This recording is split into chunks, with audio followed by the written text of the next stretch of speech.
Right now at noon, a Newton County shooting happened over the weekend. We have the details. We've got an absolutely gorgeous day for us, even though it is a Monday. We don't have a ton of sunshine, but there's sunlight out there. We'll talk about what's coming up here in just a few minutes. FBI is offering a reward for the return of 4 American citizens who were kidnapped in Mexico. The 4 states' most watched news starts now. On Saturday, March 4th, the Newton County Sheriff's Office responded to the area of Carver Road and Highway MM to a reference of a shooting incident. At that location, authorities learned a male had put his vehicle in a ditch after apparently being shot twice during an altercation. At this time, the reason for the shooting is not known, but everyone involved in the incident knew each other. The victim was taken by ambulance to an area hospital and was later med-flighted to another location. Newton County detectives began working the scene and interviewing witnesses. Throughout the rest of the day, a series of search warrants were served, with the final one being served in Diamond, Missouri. A warrant was served and one of the 3 suspects was taken into custody. Cody Douglas Jones, age 35, was arrested and charged with multiple offenses. He is currently in custody with no bond. 2 other individuals are still being sought. They are Trevor J. Palmer, a 26-year-old white male, and Kimber M. LaQuitte, a 37-year-old white female. Warrants have been issued for both suspects with exact same charges as Jones. The Sheriff's Office requests anyone having information to the location of these individuals contact the Newton County Sheriff's Office or the Central Dispatch. The city of Joplin plans to take part in statewide tornado drills this week. The city will sound the warning sirens for a full 3 minutes during the drill, the same amount of time that would occur during an actual warning. Sirens will begin at 10 a.m. Tuesday morning. The drill kicks off Severe Weather Preparedness Week from today until the 10th. If you think fuel costs are high this winter, it's worse in the UK, where average energy bills are skyrocketed nearly 100%. That's forcing many people to turn to so-called warm banks just to stay warm. CBS's Charlie DeGatta has more from the story. At first glance, it looks and sounds like any after-school club. But these families have gathered for more than fun and games. They came just to keep warm, if only for a few hours. Like most people in Britain, Emma Harper has seen her heating bill triple this year. I used to stress about it, but the last month I haven't even been stressing because what can I do? You've got 2 small children. Exactly, and these houses are really, really cold. There's a really bad draft. She already owes more than $1,200. So how important is it to have a place like this? Oh, it's really good to know that there is somewhere where if you need it, you can come and get warm, get a hot meal, let the kids play. Once a week, Our Lady Fatima Church in London opens its doors to everyone needing a warm space and maybe a warm meal, so families don't have to heat the home between school time and bedtime. Hosted by part-time cook and full-time priest, Father Richard Nesbitt. We've absolutely tried to do everything we can to make it not feel like a charity project. It's part of a program of local councils, charities, and businesses providing a little help, with places like libraries, bakeries, even theaters and opera houses opening their doors. In fact, there are nearly 4,000 so-called warm banks spread across the country, like this church in West London. A crisis so severe, countless households will be forced to choose today between heating and eating. Average annual energy bills have surged 96% this year to roughly $3,000, double-digit inflation. And the global energy crisis, due in part to the war in Ukraine, has hit Britain especially hard. Which is why Father Richard and his volunteers do what they can to remove the stigma of a heating handout. It's the love in the cooking, the fun in the games. Just a chance for those who need a little help to come in from the cold. Charlie Daggett, CBS News, London. Now let's go to Chris Warner with a first look at our forecast. Yeah, we're looking pretty good so far. As a matter of fact, yesterday we started the day at 47, made it up to 75, so well above our averages. And boy, if we'd mustered just a few more degrees out of yesterday, we would have been close to a record high. So we are doing well temperature-wise, and we're doing well precipitation-wise. We have more of that on the way, which we'll get to in a couple of minutes. Temperatures right now, we got 61 Iola Yates Center, 63 Parsons Chanute, 69 Miami and Neosho, and 67 Carthage and Joplin. Here's a look at what we're keeping an eye on. We are going to be mostly cloudy and warm as we go through today, as we're already experiencing. And then our highs are going to start to drop by about 20 degrees come tomorrow. And we're watching the potential for some heavy rain and maybe even some renewed flooding concerns this week, as we have a system coming in bringing some new rainfall to the area. We're going to take a full look at all of that with your full forecast here in just a few minutes. Carrie? Thanks, Chris. In 2024, presidential campaign is still in its fancy, but candidates and potential candidates on both sides of the aisles are already rallying with supporters. While President Biden has yet to officially launch a re-election campaign, former President Donald Trump is already in the race. Trump rallied with supporters at the Conservational Politic Actions Conference in Maryland over the weekend, but former Maryland Governor Larry Hogan told the Face the Nation that he will not seek the White House out of concern that more people in the race would help Trump win the nomination. If and when President Biden declares he is in the race again, he'll already have a competitor for the Democratic nomination. Former presidential candidate and self-help author Marianne Williamson announced over the weekend she's running for White House as Democrat. The FBI is offering a reward for the return of 4 American citizens who were kidnapped in Mexico Friday, as well as for the arrest of the people who took them. The agency says gunmen opened fire on the 4 Americans shortly after their white minivan entered Matamoros, Mexico from Brownsville, Texas. Christina Ruffini has the latest from the Washington, D.C. We want to warn you, some of the images in this report are disturbing. A post on Twitter Friday appears to show the moment 4 Americans were kidnapped in Mexico. One woman walking on her own was forced into a white pickup truck. Men armed with long guns and wearing bulletproof vests are then seen dragging one person after another into the vehicle. This happened Friday in Matamoros, Mexico. It's a border town that's only about a 12-minute drive from Brownsville, Texas. The FBI says the 4 Americans entered Mexico driving a white minivan with North Carolina license plates. Shortly after crossing the border, gunmen opened fire on the passengers in the vehicle. All 4 Americans were taken from the scene by the attackers. Their conditions are unknown. Also on Friday, the U.S. Embassy in Mexico posted an alert about media reports of an individual shot during what appears to be the same incident, warning government employees to steer clear. The alert also reminds U.S. citizens that this particular part of Mexico is a level 4 do not travel, the highest level warning in the State Department's travel advisory system. The consulate in Matamoros has posted at least 4 security alerts since February of 2020, warning of drug cartel violence, crime, kidnappings, and clashes involving criminal armed groups. The FBI is offering a $50,000 reward for the return of the victims and the arrest of those involved. Christina Ruffini, CBS News, Washington. The FBI is also asking the public's help in identifying the kidnappers. That's a look at today's top stories and weather in our first 7 minutes. Up next on KOAM News at noon, we're learning about Marine Life Treaty. And later, we're making mashed and smashed cauliflower in the Mr. Food Test Kitchen. The high seas and its marine life saw victory over the weekend. United Nations diplomats from nearly 200 nations agreed on a treaty that protects large parts of the Earth's ocean. CBS's Ian Lee reports from London. The ship has reached the shore.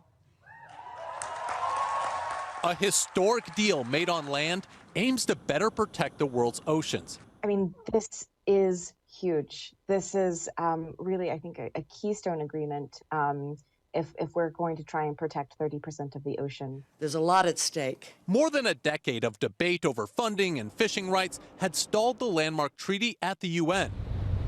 As the high seas remained vulnerable to chemical and plastic pollution, overfishing, and other threats. There is a lot of destruction going on in the world's oceans. 90% of the big fish are gone. This is why we need to start urgently putting something back. The high seas are areas beyond any country's control, making up almost half of the Earth's surface. Right now, only 1% of the high seas is protected within a marine reserve, and we need to get to 30% by 2030. Once countries formally adopt the agreement, work can begin to protect the deep blue sea. Ian Lee, CBS News. The treaty is seen as a crucial part of the global effort to bring 30% of the world's land and sea under protection by 2030. Still to come on KOAM News at noon, Mr. Food. The recipe we've got coming up is a smashing hit and is super trendy. You don't want to miss it. And we are tracking rain chances on the way with some heavy rain possible. We'll take a look at your full forecast when we come back. Well, after an absolutely wonderful weekend across the area, we've got an absolutely wonderful Monday. So hopefully you had the day off and you were able to enjoy it. If you're at work like most of us, well, you could enjoy it by taking a look at our camera from 7th and Rangeline. It's like I've said, the camera's a little deceiving because you can't tell what the temperature is out there just by looking. Because there are days it looks this nice and it's really cold, and there are days it looks this nice and it's actually really nice. And in this case, it is really nice. We've still had mostly cloudy skies. We're getting a break in those clouds, but more are on the way.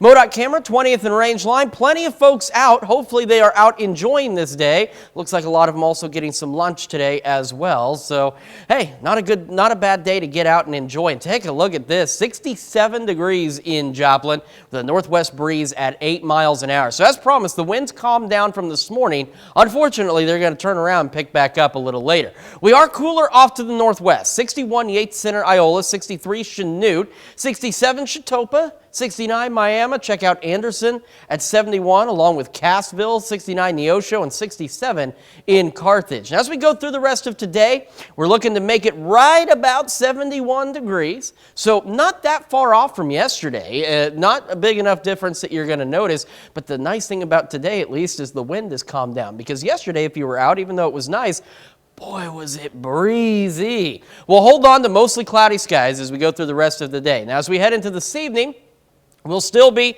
mostly cloudy. We'll have another one of those breaks in the clouds. But as we get that break in the clouds, it's hard to see on the night version, but there's that wind icon, and that's because the winds are going to start to pick back up. We're talking gusts 20, 30, 35 miles an hour. And eventually, those winds are going to start bringing in cooler air. So as you see, we're 55 at 8, and the temperatures begin to drop quickly after that, and we drop back down to a low of 40. So here are the changes that we're talking about on the way in. We're going to be all right, again, through the rest of today. And we head into tomorrow morning. Initially, we're all right. We'll see increasing clouds. And then by late morning, we're going to start to see showers and a few scattered thunderstorms build in across the area.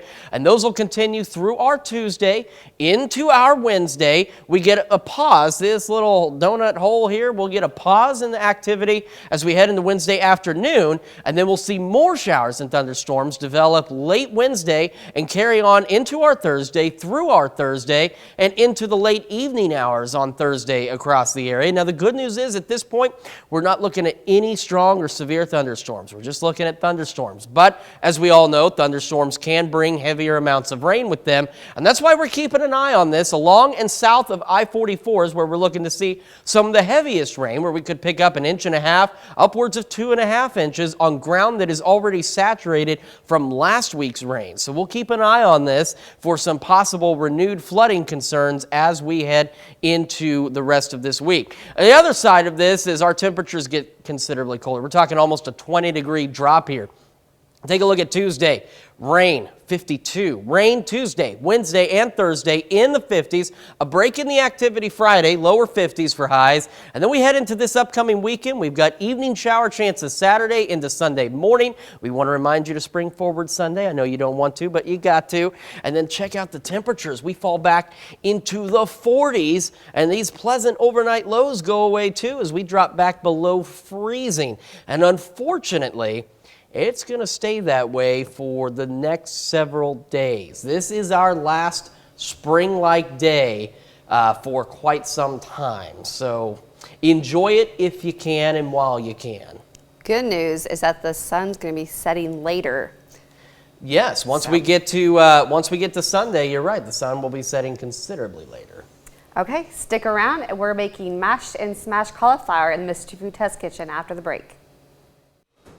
Well, if you love mashed potatoes like me, but you're wanting something healthy, Howard's going to show us how to make mashed and smashed cauliflower in the Mr. Food Test Kitchen. Every year there seems to be a vegetable that, for one reason or another, becomes the new go-to favorite. Yup, the same smothered with cheese sauce cauliflower that many of us grew up with is now prepared in all sorts of new ways. If you've never tried it roasted, you're missing out. You see, roasting it with a bit of olive oil in a hot oven brings out its natural sugar and allows the edges to get all crispy. Or how about slicing a whole head of cauliflower and grilling it until it's tender on the inside and has a smoky, nutty taste through and through. And a real big craze is mashing it after it's steamed or boiled. All we have to do is add some butter, sour cream, and a few off-the-shelf spices. It doesn't get any easier than this. What we end up with looks and tastes like mashed potatoes, but without all the carbs. If you want, you can dress this up with some fresh herbs, and you'll have a go-along that's both tasty and trendy. I hope you'll go online and get the recipe for our mashed and smashed cauliflower, so you're in the know when it comes to picking the hottest produce. I'm Howard in the Mr. Food Test Kitchen, where today we found a different way for you to say, ooh, it's so good. You can find this recipe along with a lot more good food from the Mr. Food Test Kitchen online. Just go to our website at KOAMnewsnow.com. Now here's a look at our 4-state market prices.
Well, enjoy today while you can, because after this, we drop back through the 50s for the rest of the week. Rain chances Tuesday, Wednesday, Thursday.